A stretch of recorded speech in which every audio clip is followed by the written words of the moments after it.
On this week's episode of the Career Musician Podcast, we're talking to Natalie Bonin, the go-to violinist and composer who's been a featured soloist with Wynton Marsalis, Ted Nash, and the Jazz at Lincoln Center Orchestra. She's performed and recorded with artists like Stevie Wonder, Luciano Pavarotti, Chance the Rapper, Cirque du Soleil, Deadmau5, Peter Cetera from Chicago, Gino Vanelli, and the list just keeps rolling by. As a composer, Natalie has tugged at heartstrings worldwide with her touching scores from 5 classic Hallmark movies. She's composed numerous theme songs and soundtracks, and her music can be heard on the BBC, PBS, ESPN, MLB, and NBC. And if that wasn't enough, she's also developed a world-class aerial violin act. Without further ado, let's get to know more about the undeniably multi-talented career musician, Natalie Bonin.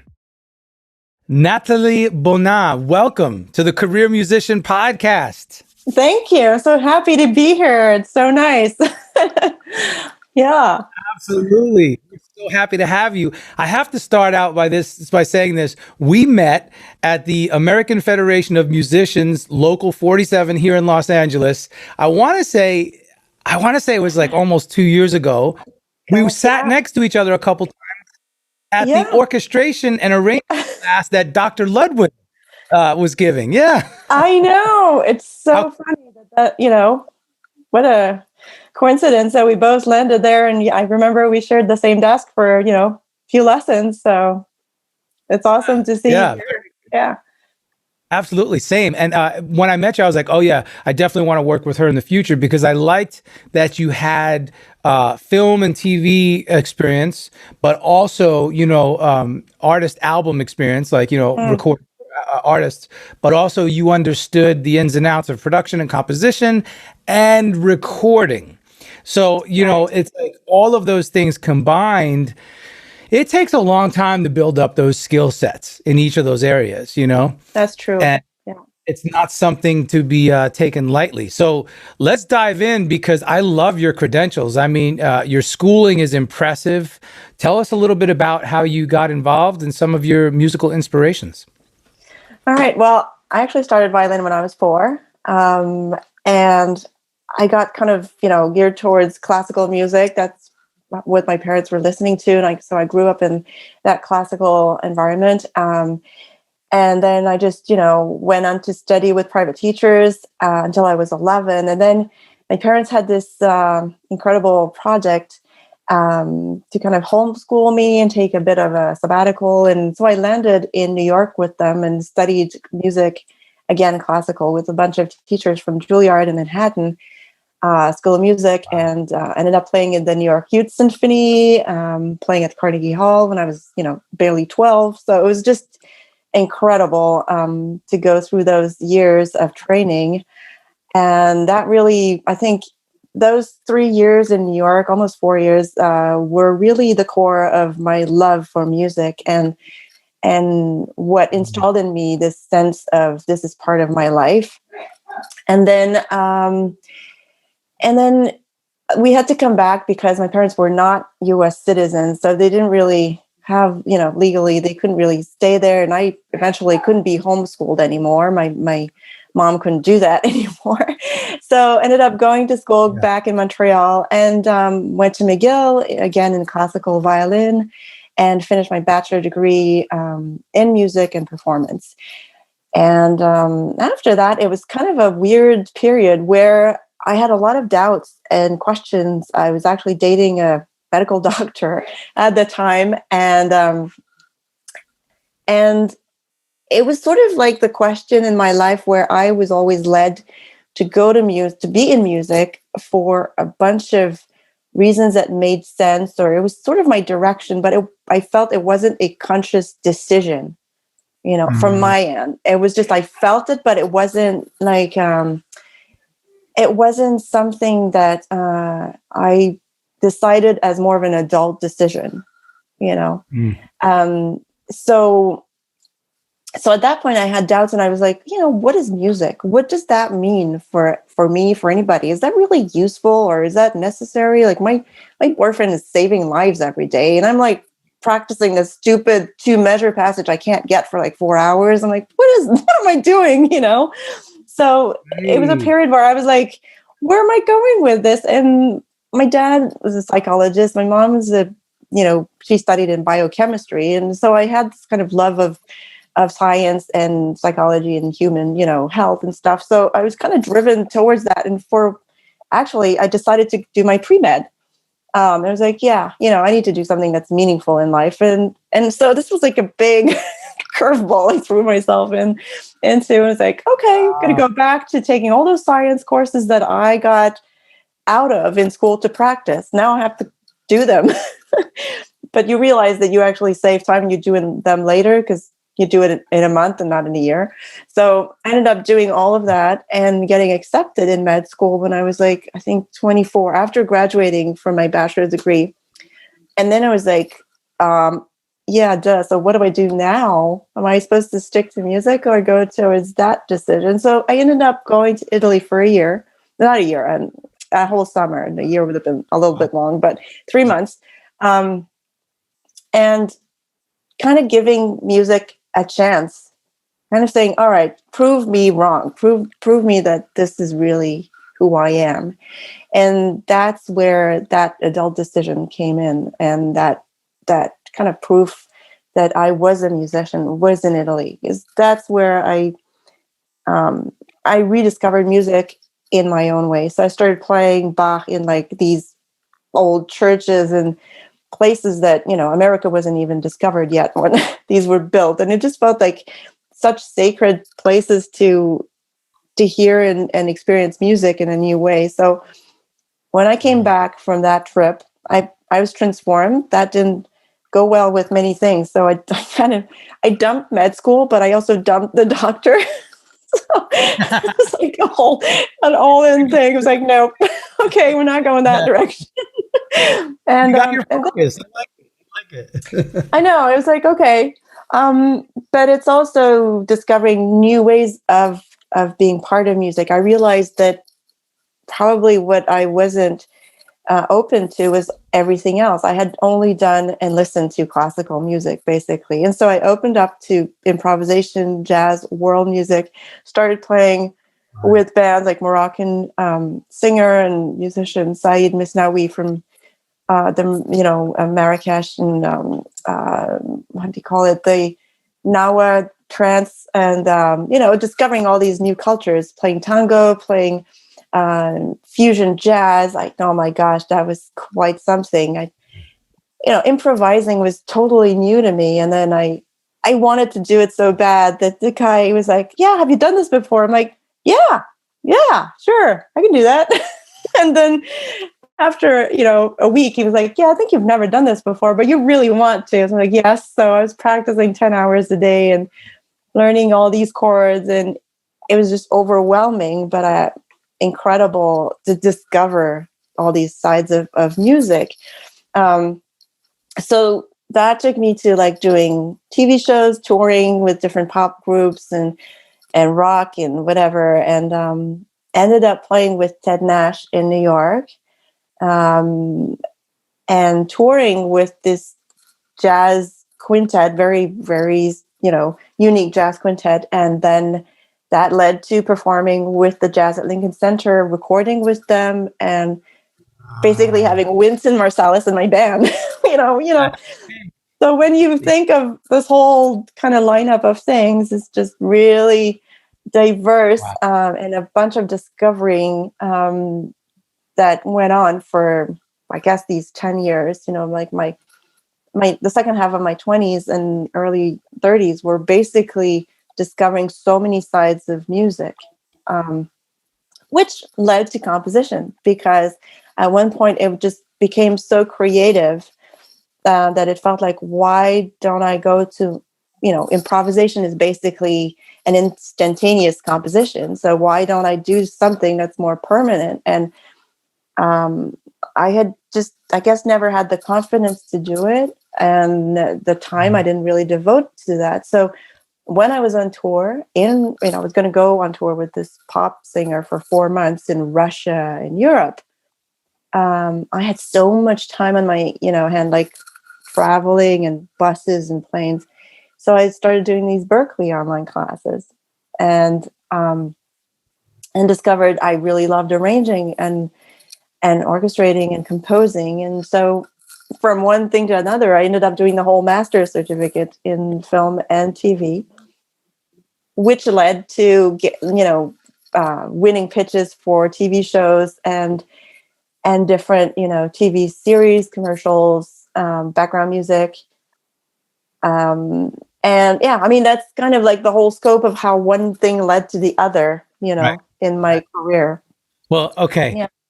This is excellent. First of all, we have to unpack a couple things because I know. I didn't want to go too far because I'm like, it's that's kind of the thread. That's the thread. Yeah. No, I love the overview. Thank you. But what an illustrative career you've had. And I want to start in the beginning. Okay. So I always say, I've been a musical director, producer, and now composer. And obviously, when you're in those positions, you're leading teams of people. And I always like to tell everybody, as I task everyone with their individual, jobs or whatever, I say, hey, look, don't get flustered. Don't make such a big deal out of this. We're not saving lives here. Exactly.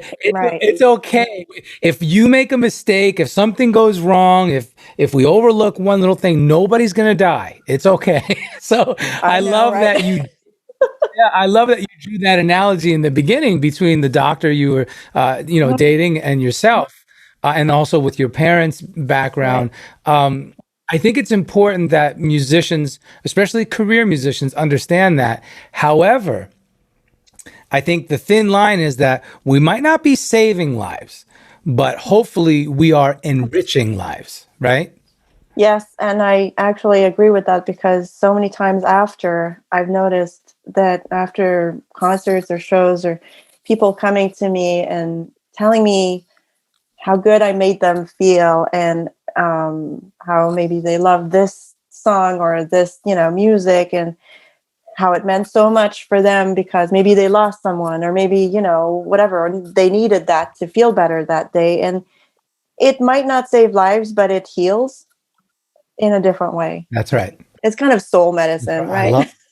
I like so that, and then I love how you were vulnerable and you said, I'm a little confused. I don't know. And I think that self-awareness, that vulnerability, that it takes tenacity to really dive in there with the proverbial tool set in your own mind and heart and emotions and figure out what the heck is going on. So I love that you took that sabbatical to Italy. I think that's brilliant. And then you discovered your aha moment. You had your aha moment, basically. So, and then you said you did that, and it sounds like your career just literally skyrocketed from that point on. Let's talk about that because a lot of musicians tend to look at people who they might say, oh, well, they're lucky. Everything just fell into place. But I don't think that's always the case. No, I think you need to find your own way. That's the hardest part of it, is that music is so diverse. There's so many things that you can be part of or you can identify to or something, that you fit in or not. And it just felt like until then I had been sort of given or following a direction that was meant to be by whatever, my teachers, my parents, my upbringing. It was just something that seemed to be set for me instead of me following my heart or my own interest. So it took that time away from home, away from my old self, to be able to see a different side of things and decide a new way of being part of music. It was clear that I was not going to go back to who I was as a musician before. And the funny thing is that, my sometimes teachers are good influences and sometimes they're not, and I was lucky to have amazing teachers, but then again, I had a few that were hard. And, I think that's a message to anybody that teaches, is the lasting effect that you have. It can be very positive and it can be very negative. And if a teacher, for whatever reason, and sometimes it's just a personality thing, doesn't believe in you, it's really destructive. And I had one of those that really didn't believe in me. Like I wasn't going to be this, and I wasn't going to make it. And then I remember my last teacher, who wasn't that bad, but he just clearly wasn't looking in the right decision for me anyways. But he was a good teacher to have for technical reasons. But when I went back after Italy and I had a lesson with him, and he was just like, whoa, I had taken a break in his mind for like almost 6 months. I hadn't had any lesson with him. And I was in Italy, basically in his mind, just traveling. But I was rediscovering music, and I was practicing my own way. And I was, discovering how to interpret and how to perform pieces in my own way with my own sensibility. And he just said, I've never heard you play so well. And I was like, well, thank you very much. And I never had a lesson with him again. It just felt like I need to move on to something else. I've proven to myself and to him, I've learned what I needed to learn with this person, and I need to go ahead with other things and discover other aspects of music, I love that. I think that's brilliant. It's so important. It's your own way. Please. That's, find your voice. And it can be through having to step outside of yourself or having different perspective. But definitely, I think for me, that was the changing moment in my life. That's where I found my voice. Yeah. That's right. I couldn't agree with that more. Although I never went to college, I had several opportunities. I went to a community college and then dropped out. Anyway, I had an opportunity to go to Berklee, University of Miami, but I didn't take them because I was working. I had gigs. Well, but what I always made sure to do was study privately. And I've had over a dozen private teachers, especially in those formative years from, through starting in middle school all the way through high school and beyond. And I think it's important to have different perspectives. And boy, can I relate. I had this one teacher in South Florida. I was living there for a while, and he just beat me up. He was so mean. I'm just going to say mean. This guy was an ass. Like he was just mean. Like not only was he mean on a musical level, but he was mean in like he would be like, "Man, you're chubby. You should lose weight." Like just say like some really awful things. And I agree with you. I don't know if all educators realize just how much of an impact they can make on a student's psyche and life moving forward. So I identify with that. Right. Oh, it can be really, really positive and really bad. Yeah. Right. And I love, kudos to you for saying, okay, I'm done with this chapter. I'm moving on. I think that's so important. And let's bridge the gap now, because classical studies are so rigid, as we know, and there's really not much room for anything else. So when you said, okay, I'm going to keep my classical foundation, but then I'm going to branch out to improvisation and jazz and rock, that's another thing that you really had to stand up for yourself and talk about that, because that's a big decision. It was it's, how can I say that? It was a time where it wasn't really accepted, like classical musicians were like the hierarchy or whatever of the musicians, right? And you couldn't play jazz. I was like, what? It's like low life musician gigs. Why would you do that when you've done a bachelor's degree? And since I was 17, I was actually subbing in the second major symphony orchestra in Montreal, regularly. I was doing the whole season. I started while I was doing my bachelor's degree and kind of managing rehearsals and concerts and starting making my professional life as a musician while I was still in university. And then, after that, when I came back, I still had that gig, as a sub in the orchestra, but now I was adding this new jazz life, after Italy. I just came back and was like, yeah, I want to discover this. And so listening to Jean-Luc Ponty and Mahavishnu and Nusrat Fateh Ali Khan and, all these amazing groups. Yeah, beautiful. And I was like, yeah, I want to do this. And I had to hide, and actually I got in trouble because the contractor found out that I was doing these jazz gigs, and now musicians were looking at me like, what's she doing? Like, she's doing an orchestra, like this classical gig, and why is she doing these low, jazz gigs, and that there were a few actually that were, I would say, envious, maybe not jealous in the bad way, but maybe a few jealous people too, that were kind of intrigued and wondered what that meant. And some of them actually started coming to my gigs and supporting me, but they couldn't really say so because it wasn't supposed to be allowed or even well, seen or whatever. So I was living this weird double life for a few years. And I think when I started making recordings and then having a few albums out and touring with legit people that were actually,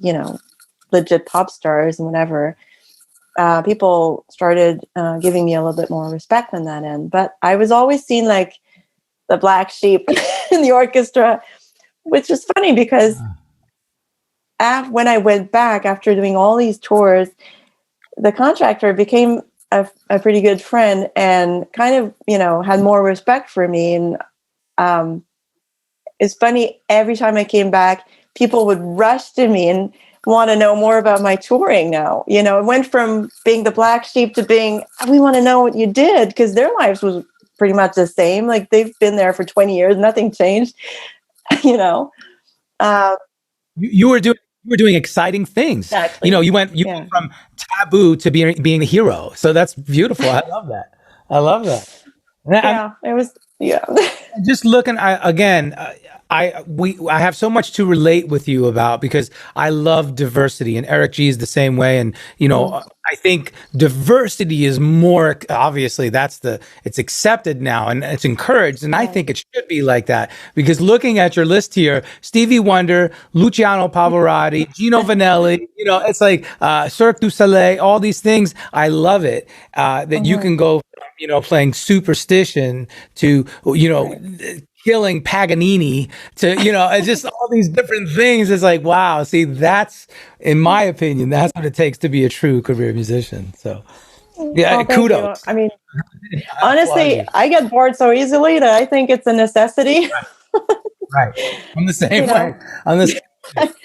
So I can't do this about exactly what a career is. Somebody who gets bored too quickly and needs to do more work. Exactly. I mean, honestly, it's just, that's part of the reason why I need to do so many things, is because I get bored. And I admire people that can just stick to the same thing for years and be happy with it. I can't, it's not in me. Well, and look, something else that is really cool. I'm a big fan of maintenance, right? And you have a master's in orchestration for film and TV with Berklee. You have your bachelor's from McGill. Yet here you are at the local 47 studying orchestration and arranging.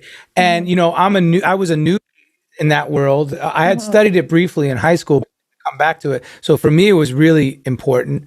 Right. For you, like you had already been through that. You already had your master's. So I guess it was just like a little brush up session for you. I mean, I like to keep learning all the time. And like Berklee Online, I've done courses until up to like 2019 was the last course I did. I try to do one a year. I've been luckily too busy to do so last year. And I don't know about this year. I just, a lot of different interests and projects coming along. But I like to keep learning. I think it's so important. And I think, I don't know, maybe it's just, I don't have this great memories. If I don't do something for a while, I just need to revisit it for some reason if I don't use it so much. And also I think the way we learn at different stages in our lives, we don't remember the same notions or the same way of applying them. And I always learn something when I revisit any sort of theory or, it just feels like you read a book when you're 10, you read a book when you're, 40, you're not going to see it the same way or understand. So absolutely. So true. Now let's talk about, I love earlier you said, my practice routine was 10 hours a day. Again, I think most of us who do this for a living can relate to that. Now, integrating all the work versus the practice, right? You practice all those early years, to get the chops, but now you have to kind of shift focus because now you're actually working. So take us, through a day in the life of Natalie Bonin. Right. Well, I don't practice 10 hours a day anymore. That's for sure. And you pronounce that right. Well, good. Sleep maybe, but my days. I mean, that's probably the biggest struggle I find is just because the more you get in a career, the more you wear different hats, the more you need to be disciplined and plan ahead, and the more there are unexpected events. So dealing with all of that, I mean, I cannot have 2 days be the same. It's just impossible. And I guess I let go of that idea because it's just too frustrating to expect that. It's not going to be that way. I'm not going to have a 9 to 5 with this, the lunch exactly the same time. It's just not going to happen. So I'm more of a goal-oriented person and task-oriented, and I try to basically prioritize what I need to do in a day. And I'm still kind of finding a routine. I find that at different stages in my life, I need a different routine and I need a different self-care. It's not the same. Right now, I've just rediscovered yoga in the morning, which I hadn't done for many years, and I used to do every morning. But then for a while, I needed more of these HIIT training. For some reason, I was kind of, I needed to go hardcore on that exercise. And then now I need to be more Zen. I maybe it's COVID. I don't know. So I think adapting, not trying to beat yourself up. Have you always been somebody who's been able to just easily adapt to situations and you say? Realizing later in life? Oh, me? If I've had, I've kind of grew up that way in the sense that my parents moved so many times. By the time I was 25, I had calculated I had literally changed apartment or house for about 30 times, like more than per year. It was just crazy. Some years I had moved 3 times, and sometimes it was within the province. Sometimes it was, between New York and Montreal. And I mean, I was born in San Francisco, first of all. So it was just, I think, part of my life to be used to having to adapt to different locations, first of all. So that's already quick learning of resilience and adaptation. But I still find that I try to be, for many years, I tried to be kind of military about it. Like, I need to do this. I need to do 8 hours of this today. That's it. But I realized you can't do that.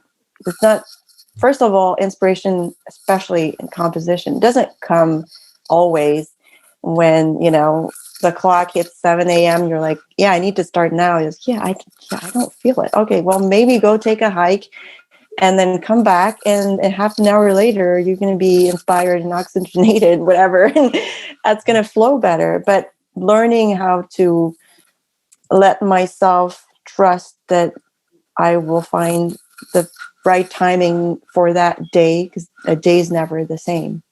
I mean, when it's a full moon, I get super creative. That's just, I've noticed that.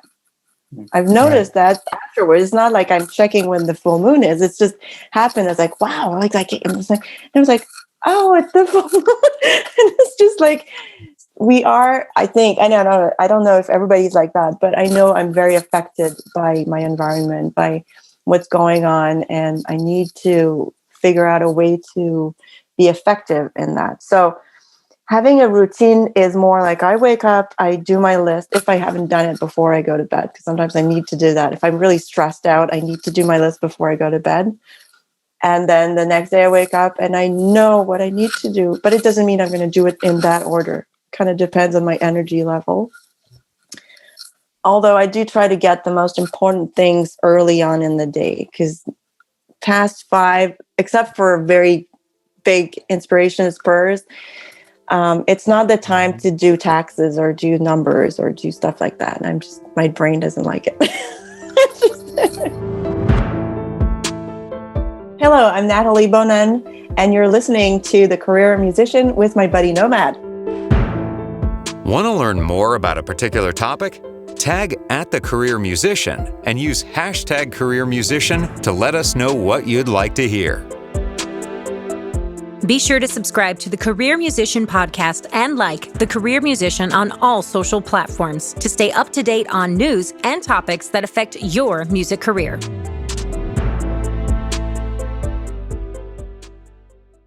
Once again, it's like, I totally relate to this. I chuckled when you said you had, 30 addresses. That's like part of my tagline. That's why I go by Nomad. By the time I was 20, I've had over 20 addresses, so yeah, I get it. And you're right. Inspiration. Eric G and I work really closely. He's basically my right-hand man. And he and I do the same thing. We're task oriented.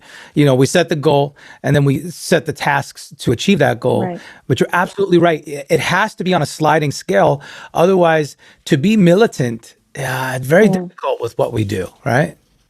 It is. I mean, I've had times where I remember the first series I scored and people thought I was crazy. It was like, you don't know what you're getting into. And I was like, that's good.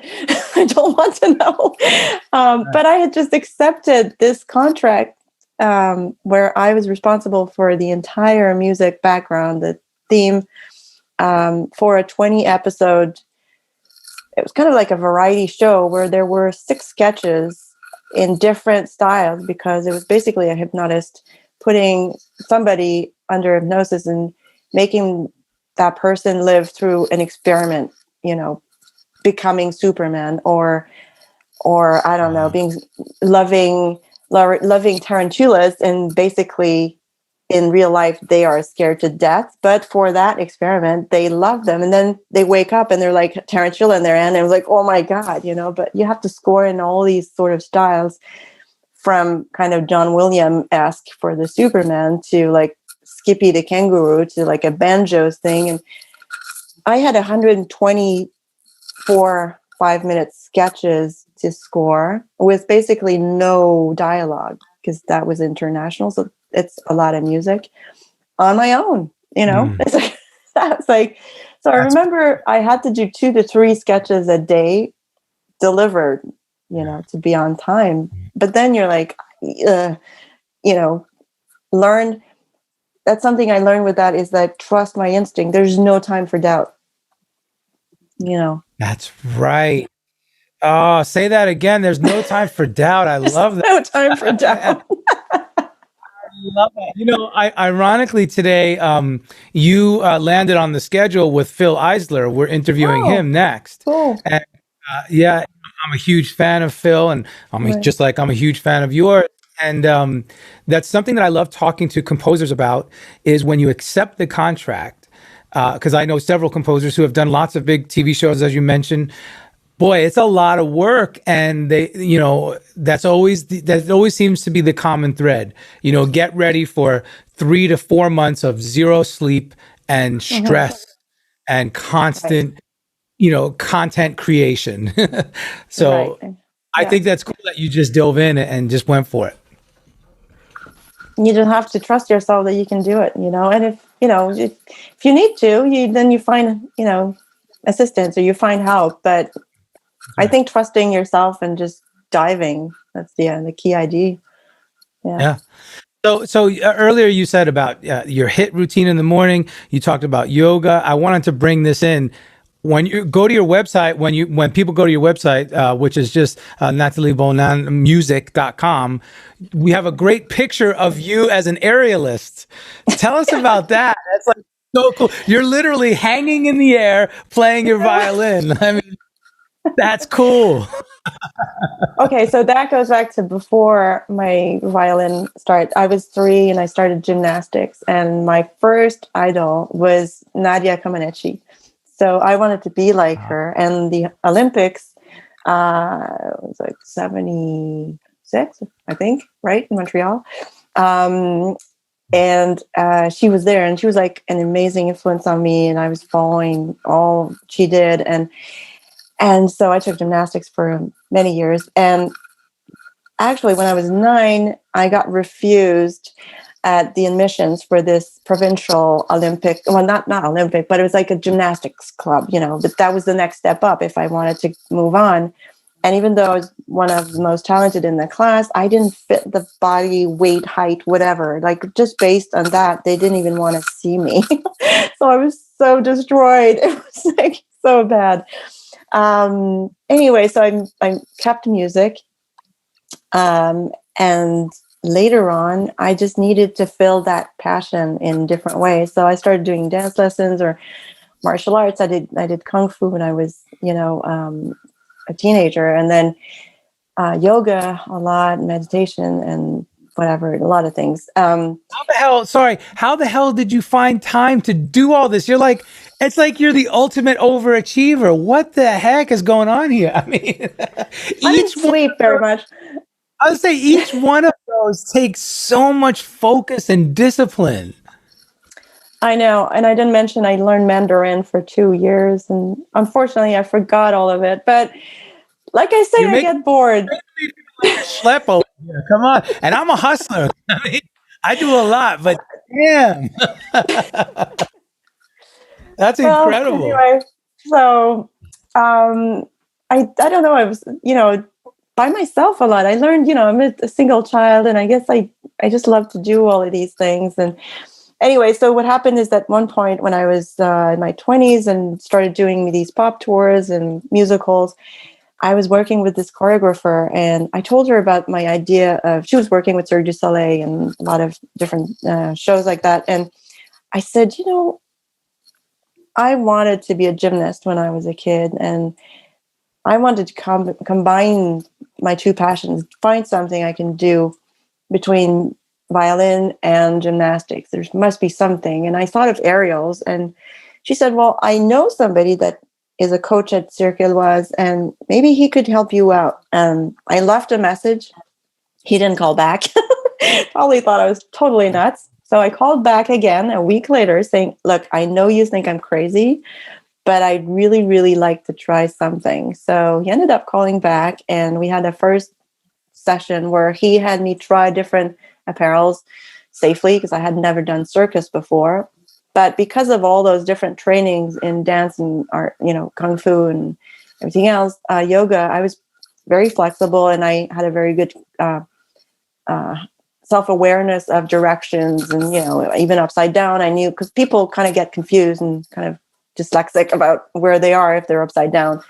And that wasn't a problem for me. For me, it was like, okay, we need more abs, because definitely when you're up there without the use of your hands, you're going to need a motor to, find a way to move. And so the only thing we can find that I didn't need my hands was the harness, in a way that he actually split he put a pole between the wires so that I had enough room for my bow to move without hitting one of those wires. So I was basically in a harness with a V-shaped rig over my head, so I could have place for me playing the violin. And then I learned how to use my legs and my torso, my abs, to move around, twist, and do all these crazy stunts. And after 6 months, I did my first live TV show with, over, was it Bring Me to Life by Evanescence was my first song that I played to. So that's pretty cool. Yeah. All the things you do, it reminds me of the paradigm that Tim Ferriss always preaches, so he's of the mindset very similar, where it's like, look, do something that scares you, just take it on. It's a challenge. And go ahead and do your best to master it, and then dive in and actually do it. Don't just leave it on the shelf after you learn, but actually dive in. So, I mean, again, what an inspiration. Speaking of inspiration, I think a lot of people listening to this will be inspired, and I hope that they are inspired and encouraged. How do you define success? I love, finding that out from different people to encourage the listeners. Well, I think for me that that story is a success for me. It's part of what I define as success, is having the courage to do something that seems kind of impossible and realizing it, making it happen. So for me, it's trusting myself to be able to do something that I didn't think I was able to before, but that I wanted to. So doing that, it doesn't mean like I'm going to be the next Hans Zimmer. I don't have these kind of goals for myself. That's not the way I see it, because I'm not that person. I'm not ever going to be anybody else than myself. So I need to compare it to what inspires me and what scares me. And a lot of times both of them combined kind of leads the way to where I need to go. Yeah. So I need to figure out where I have reticence in going, because a lot of times it's just fear of not succeeding. That's so succeeding said. At that. Yeah. Daring, daring something. That's perfect. Those are great words of wisdom. I always, again, I try to pare that down for people listening, because let's face it, sustaining a career in music, especially these days, is not easy. So, once again, I love that. I love that insight and that pearl of wisdom. Projects on the horizon for you coming up? Do you have any shows you're scoring or anything you're producing or anything in particular? Again, your website is beautifully done. It's so much information. Thank you. Yeah. Thank you. Well, I mean, I've had a few releases that are very dear to my heart recently, like that jazz violin concerto with Quinton Natchef, who composed this concerto for me. It was like a 13-year project. We've been collaborating for almost 20 years on different things. So a bunch of albums with him. And that one came out this year. I mean, actually last year. We're already in 2021. But yeah, in 2020. So that was like a really important project for me, and a very challenging one in a more technical, classical, challenging way. Like that's one of those, I'm like, look at the page, I'm like, am I ever going to be able to play this? So that was very, very important for me. And also there was the Women Warriors, The Voices of Change, that just came out a few months ago. The premiere was at Lincoln Center in 2019 in the fall, and it's really a multimedia concert of women composers kind of relating with music to picture the story of 800 years of these women warriors who changed the world in so many ways, or fought for different causes. And this is supposed to tour, maybe, when COVID is over. This is supposed to be a touring project eventually. So that should be going on at some point. And I've been collaborating more and more with Universal France on this Scoring Pictures series of albums. So there's one that's actually might be out today or tomorrow. It's supposed to be out. So this one is, I think, Asian Cinematic is the last album. And there's one composition of mine, The Phoenix and the Dragon, that's going to be on there. So it's kind of Asian inspired catalog for actually. So I've been doing a bunch of songs with them. The last one we had a recording in Paris with strings recorded at the Riff X studio. And yeah, I mean, right now there's a bunch of documentaries that's kind of on the slide, but a lot of productions have been postponed. So on that end, I'm kind of waiting for the next real movie to be coming along. But I've had a few pitches that seem promising that I've not heard on yet, so can't really talk about them. And a lot of remote tracking, tracking for a bunch of composers. So that's great too.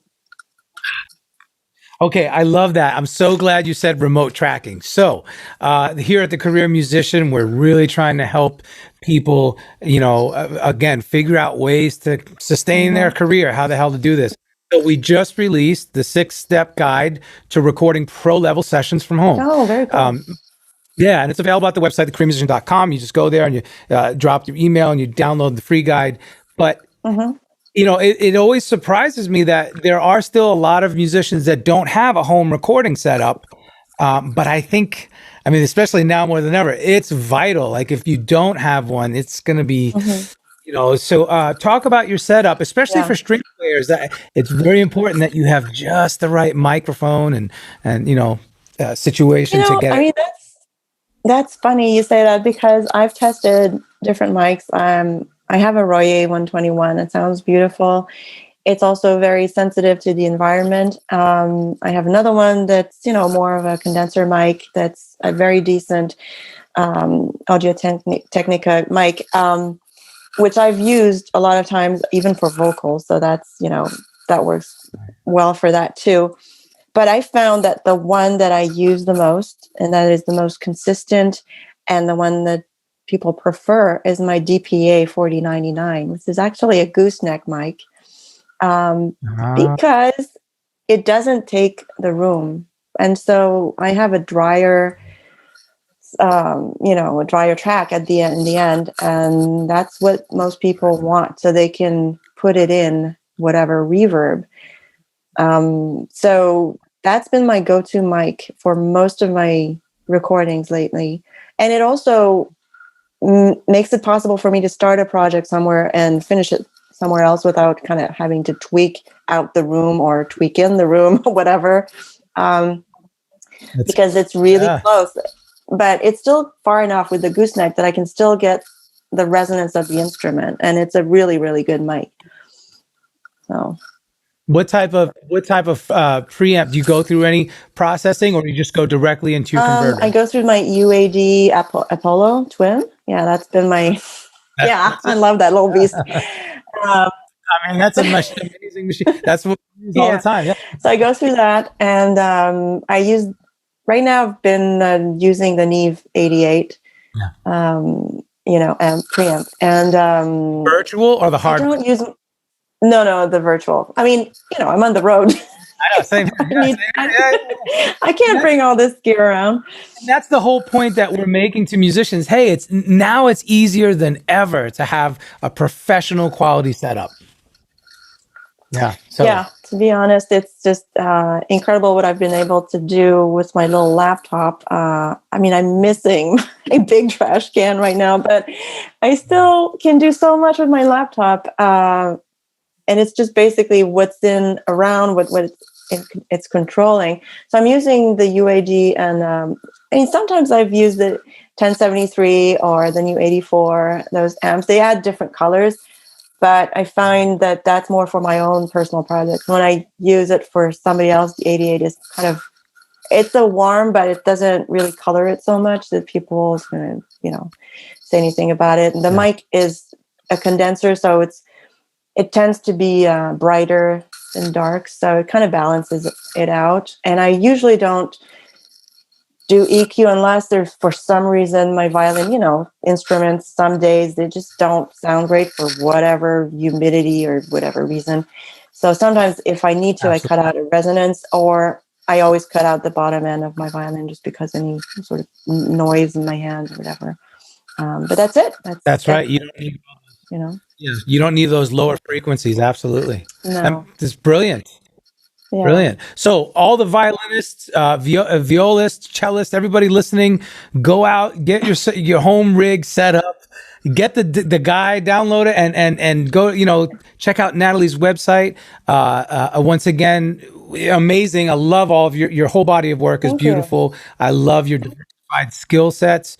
Would you mind to close with some rapid fire questions? Go ahead. All right, we got the proverbial drum roll here. Oh gosh! All right. So you have 1 minute. All right. Okay, and I'm going to show you on my phone the time so you can see. Ready? Okay. 3. Natalie, here's the thing. Eric is hardcore. I don't like to relegate it to 1 minute, but he's like, no, we have to do a minute. I'm like, okay. All right. Do you want to not do a minute? We can change it. No, it's fine. I'm just usually not very good at this, but hey, we dive in, right? That's what we've been saying all along. It's fun. We do it. Come on, here we go. Nope. Ready? Yeah, 3, 2, 1. Top 3 artists in your playlist. Oh my gosh. Let's say, right now, Carlos Rivera and Nicholas Britnell and, I guess you too.